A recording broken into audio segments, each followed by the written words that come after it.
Curious George goes fishing. This is George.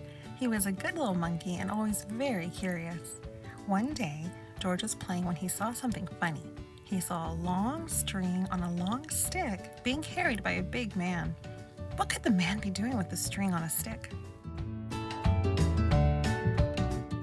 George was curious. The man was on his way to the lake, and soon George was on his way to the lake too. George watched the man put a hook on the end of the string and a piece of food on the hook. Then, the man lowered the string into the water and waited.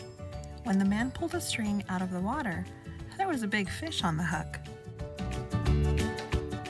What fun it must be to fish! George wanted to fish too. He had a string.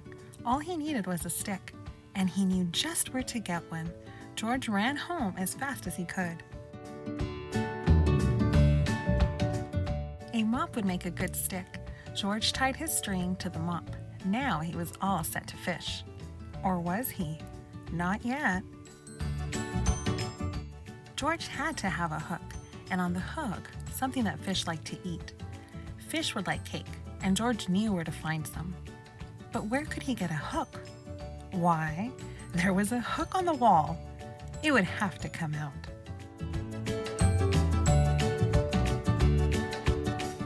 With the hook on the string and the string on the stick and the cake in a box in his hand, George went back to the lake. He put some cake on the hook and lowered the string into the water. Now he had to wait.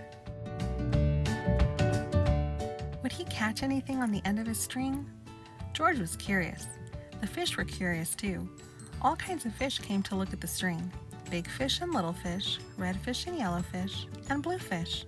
One of them was near the hook. The cake was just what he wanted. George waited. The string shook.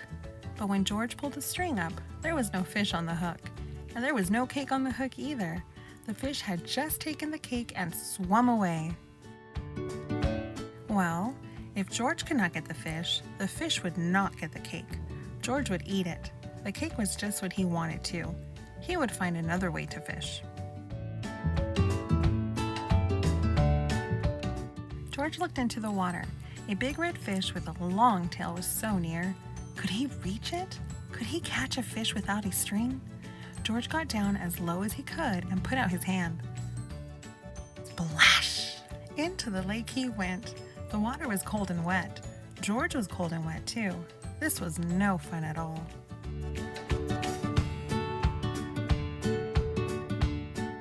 When George got out of the water, his friend Bill was there with his kite. "My, you are wet," Bill said. "I saw you fall in, so I came to help you get out.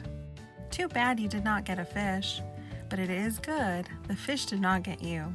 Maybe now you can help me fly my kite."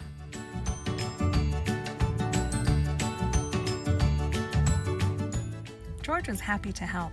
It was a windy day, and soon George was dry and the kite was flying high. He watched it go up and up and up.